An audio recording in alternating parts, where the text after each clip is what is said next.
In the news this week, the government pushes ahead with no-fault divorce plans, the UK funds a £42 million global abortion programme, and a senior figure at the Royal College of Physicians resigns after its unfair assisted suicide poll.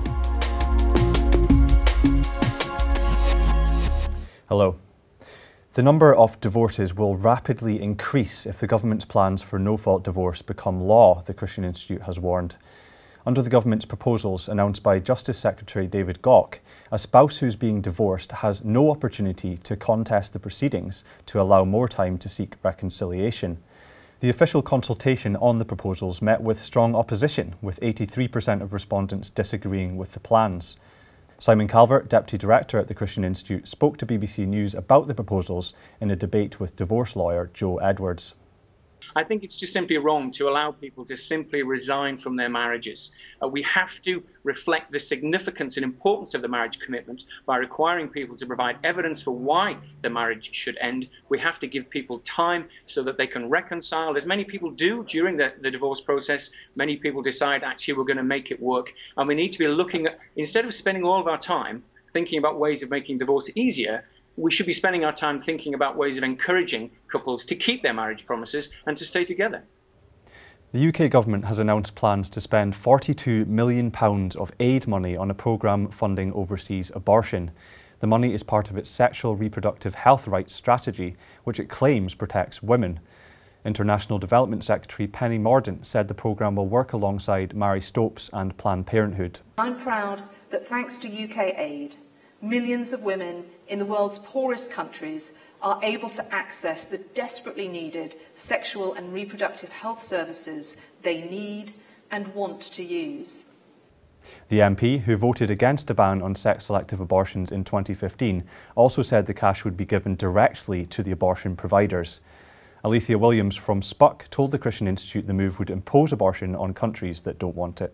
Penny Mordaunt in her speech talked about protecting women, about saving women's lives, which are particularly ironic comments when we're talking about a procedure which ends the lives of unborn girls and of boys, obviously.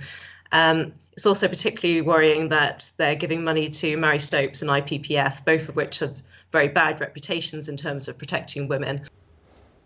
Police chiefs have sparked controversy for recommending that cannabis users should not be prosecuted if they are caught with the drug. West Midlands Chief Constable Dave Thompson said that prosecution would harm their life chances. Another senior officer claimed it would be better to give offenders treatment than pursue a conviction. MP Tim Lawton warned that police chiefs are sending out the soft message that drugs are no different to any other everyday commodity. Possession of Class B drugs can lead to a 5-year prison sentence. The supply and production of cannabis can result in a sentence of up to 14 years. Critics say that any attempts to soften these penalties will undermine the law. Cathy Gingell, author of The Phony War on Drugs, said, "This is symptomatic of the politically influenced, easier to say yes than say no culture of present-day policing." And finally, the chairman of the Royal College of Physicians Ethics Committee has resigned after it controversially ended its opposition to assisted suicide. Last month, the RCP announced it had taken a neutral position following a poll of doctors. The survey found 43% of members voted for the college to remain opposed to assisted suicide. Only 25% of doctors voted neutral. Professor Albert Wheel called the college's decision unfair and not coherent. There is simply no point in the committee offering reasoned positions if they are ignored by council. 2 other members of the committee also resigned. Dr. David Randall, one of the doctors challenging the poll, said the resignations add to the concern that the college has rushed into a position of neutrality on assisted dying without proper process. Well, that's all for this week. For more information on all of our stories and much more, visit our website at christian.org.uk. Until next time, goodbye.